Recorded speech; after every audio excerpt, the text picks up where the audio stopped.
The Indus Valley Civilization, nobody actually knew that it existed until it was accidentally discovered while a railway was built.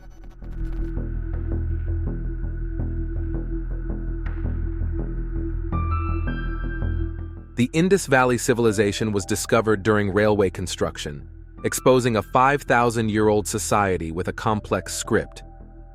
Mohenjo-Daro, a key site, revealed sophisticated city planning and diverse housing, from simple rooms to large structures. What if deeper excavations uncover something even more profound?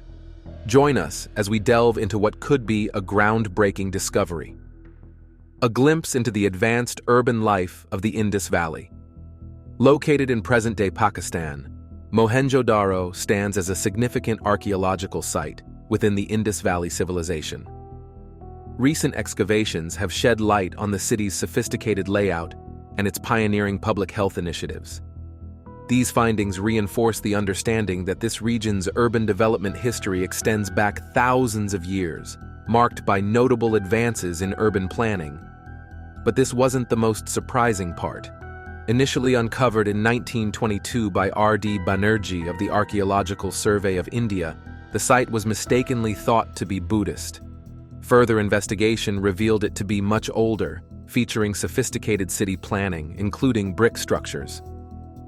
The major excavations led by Sir John Marshall in 1924 revealed a highly organized and clean city with amenities such as brick homes, granaries, and the notable Great Bath. After the 1947 partition, further excavations led by Pakistani archaeologist Dr. Ahmad Hassan Dani dug deeper into the city, revealing residential areas and everyday items that offered glimpses into the lives of its inhabitants. These findings emphasized the social structure and advanced city planning that included an excellent drainage system connected to every home, highlighting their expertise in sanitation. But there's more to the story.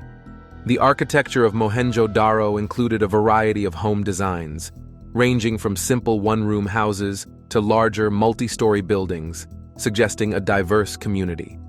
Building materials were mostly sourced locally, thanks to the abundance of suitable clay, though some special items like large stones for public buildings were likely brought from farther away. Nan Madol's architecture distinctly incorporates a grid system, with the Great Bath being a prime example of ingenuity, utilizing natural tar for waterproofing.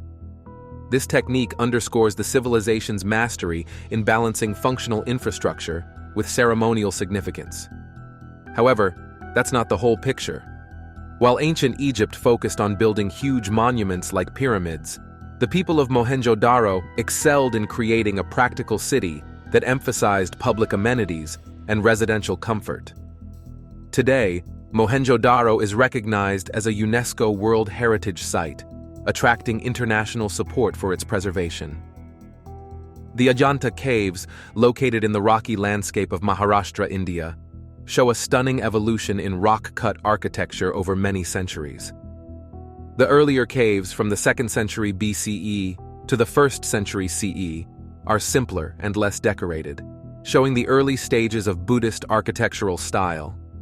In contrast, the caves from the 5th century CE are filled with complex designs and elaborate decorations, showing advanced skills in rock carving and a deeper artistic vision. Among these ancient caves, the Chaitya halls stand out as large vaulted spaces designed for group worship. These halls usually feature a stupa at one end, which serves as a focal point for devotion. For example, Cave 26 houses a large stupa and a statue of Buddha in a reclining pose, symbolizing his passage into nirvana. This cave, with its large chamber, 25 meters long, 15 meters wide, and 11 meters high, is a testament to the creator's artistic and spiritual ambitions. Next to the Chaitya halls are the viharas, rectangular halls used by monks for living. These have individual cells carved into the walls, serving as private spaces for meditation and rest. The central pillars in these halls not only support the massive rock ceilings, but are also intricately carved, turning structural needs into art. Cave 1 is famous for its extensive murals that vividly depict the life of the Buddha and other sacred themes. giving us a glimpse into the rich, spiritual life of the time. The Ajanta caves are carved directly from the volcanic basalt of the Deccan Plateau. The artisans used simple yet effective tools, chisels, hammers, and picks, to carefully sculpt the rock. This direct carving method avoided the need for transporting large stone blocks, but removing debris and smaller stones still required significant effort, likely involving sledges and pulleys. Creating these caves involved removing between 200,000 to 400,000 cubic meters of rock, a huge job that took several generations. This enormous effort shows not just the dedication, but also the advanced organizational skills of the craftsmen involved. The removed material was likely managed by dumping it into the nearby Wagur River, which helped clear the debris naturally. Comparing this to the nearby Ellora Caves, which feature a mix of Buddhist, Hindu, and Jain monuments, shows the diverse religious landscape of the region. The massive rock excavation at Ellora, especially the Kailasa Temple, further highlights the shared architectural and artistic traditions that shaped these impressive sites. But there's more to learn. The artifacts and inscriptions found within the Ajanta caves provide valuable insights into the daily lives and spiritual efforts of the Buddhist monks who lived there. Inscriptions in ancient scripts like Brahmi and Devanagari reveal the names of patrons, kings, merchants, and monks who funded the construction, seeking spiritual merit and the spread of Buddhist teachings. Finding pottery, tools, and coins at Ajanta offers a glimpse into the economic and social interactions of the time. These discoveries suggest a busy community involved in various crafts and trades, supported by an economic network that helped sustain the monastic community. Drawing comparisons with other ancient Buddhist sites like the Mogao Caves in China shows the global spread of Buddhism and the regional changes it underwent. Both Ajanta and Mogao served as important centers for pilgrimage and monastic life, each contributing uniquely to the preservation and interpretation of Buddhist art and teachings through their rich artistic legacies. Let's move from Mohenjo-Daro to explore how ancient people used stars to shape their sacred places. Tiwanaku's ancient astronomical precision. The ancient site of Tiwanaku has a fascinating alignment with the summer solstice of 10,500 BC, which captivates anyone interested in how ancient civilizations understood the cosmos. The site features the semi-subterranean temple, a large sunken courtyard measuring about 28.5 meters by 26 meters. This temple is especially intriguing because of the carved stone heads embedded in its walls. These heads, varying in height and angle, show a wide range of facial features. Some scholars think these heads represent different ethnic groups or important individuals, showcasing the cultural diversity and complex social structure of the Tiwanaku civilization.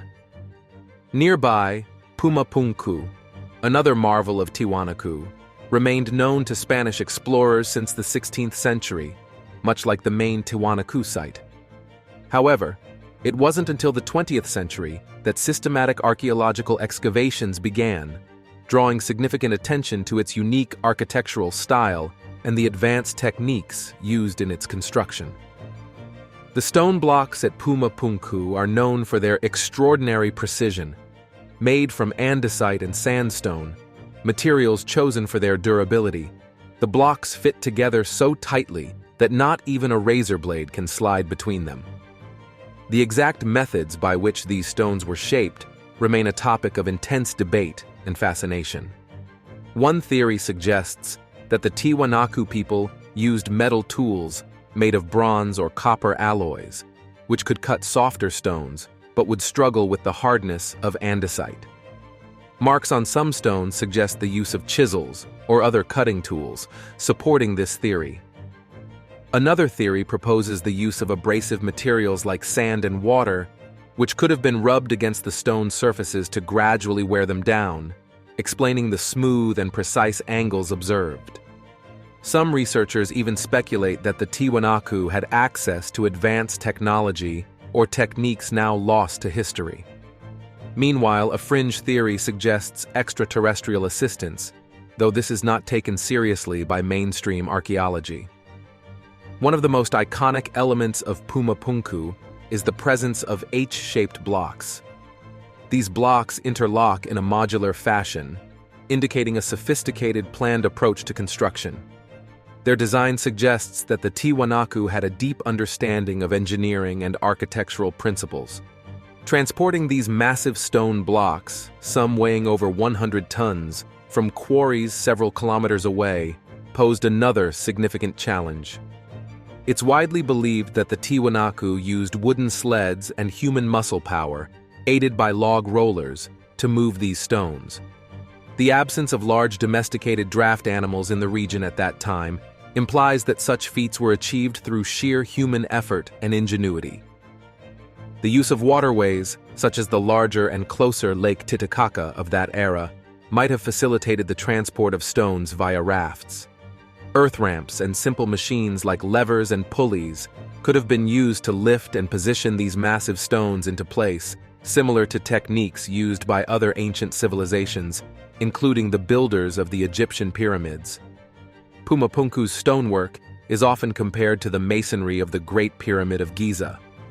Both sites show an exceptional level of craftsmanship and precision, suggesting that both civilizations had advanced knowledge of construction techniques, despite the mysteries surrounding the exact methods they used. Meanwhile, in Southeast Asia, new archaeological finds are making waves, similar to the discovery of Göbekli Tepe, which is considered a significant piece of evidence that is rewriting history.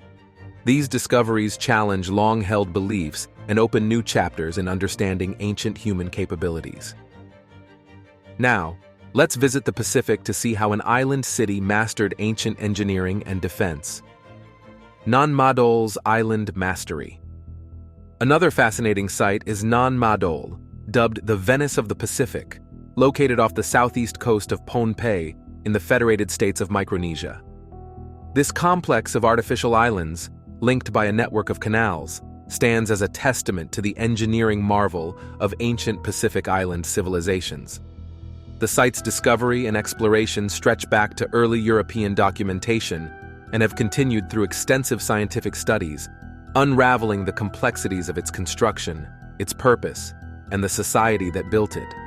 But this wasn't the end of the story. Nan Madol's exploration intensified during the German colonial administration's era, which marked the beginning of more focused archaeological attention. Throughout the 20th century, archaeologists from various countries, including the United States, Japan, and local Micronesian scholars, conducted in-depth investigations.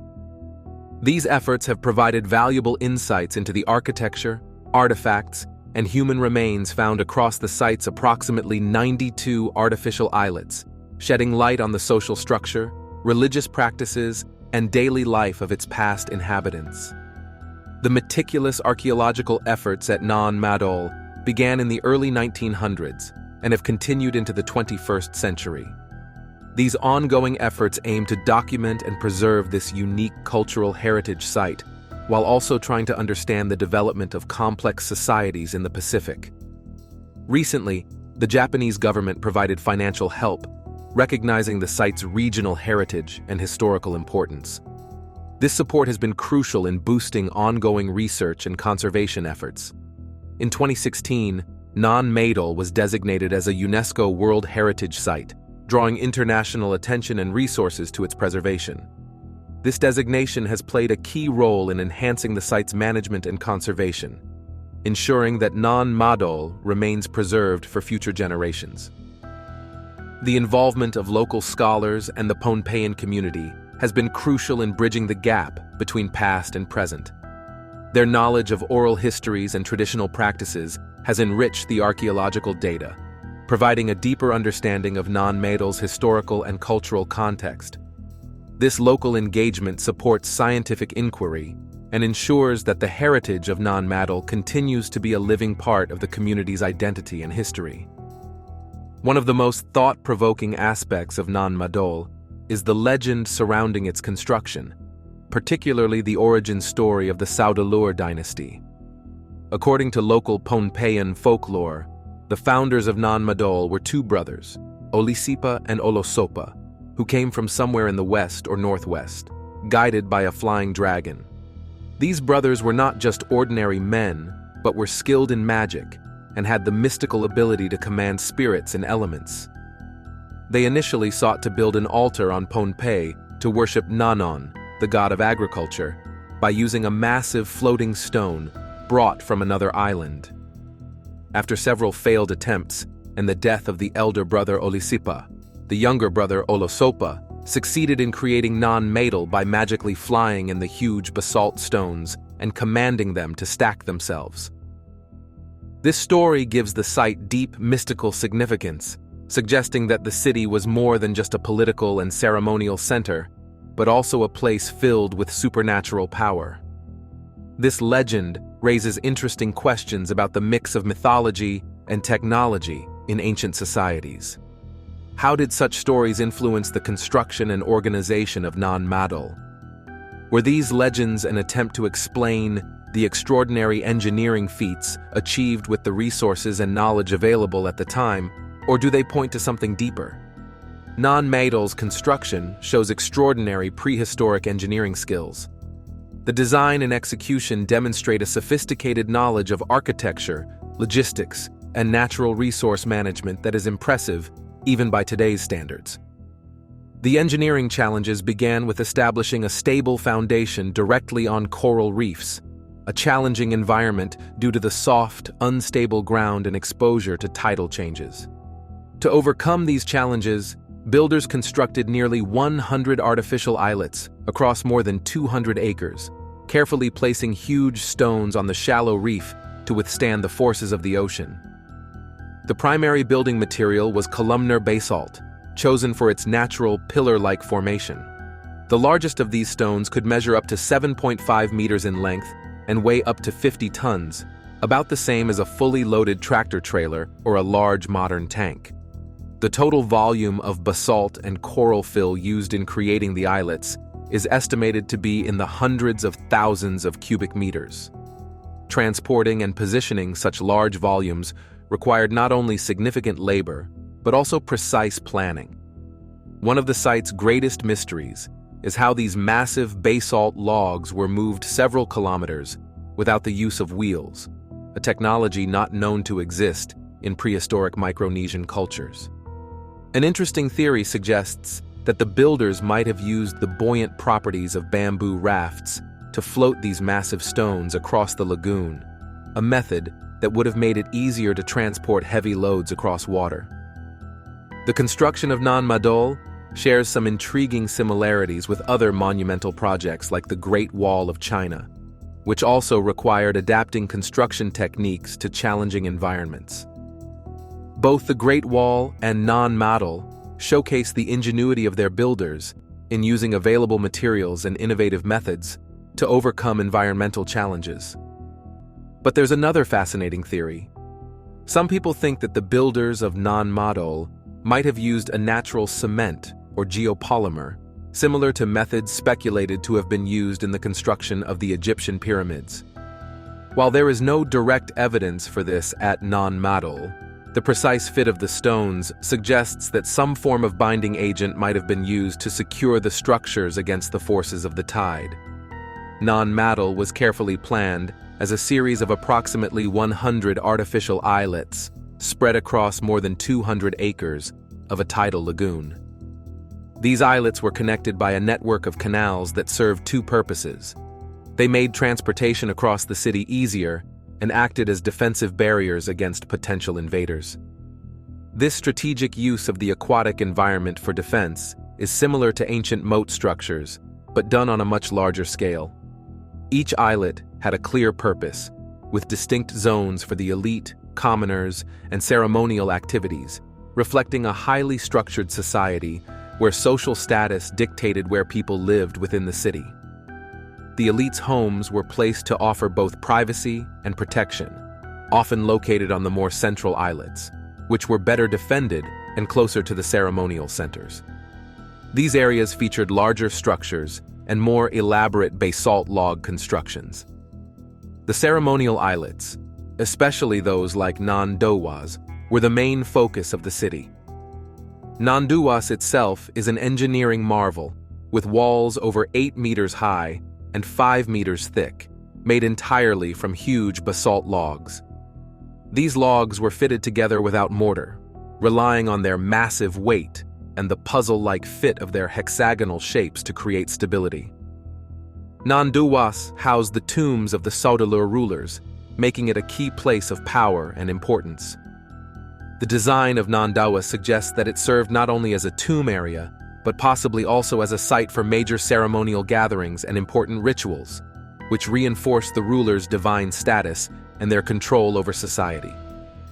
Nan Madol's architectural feats are often compared with those of the Egyptian pyramids.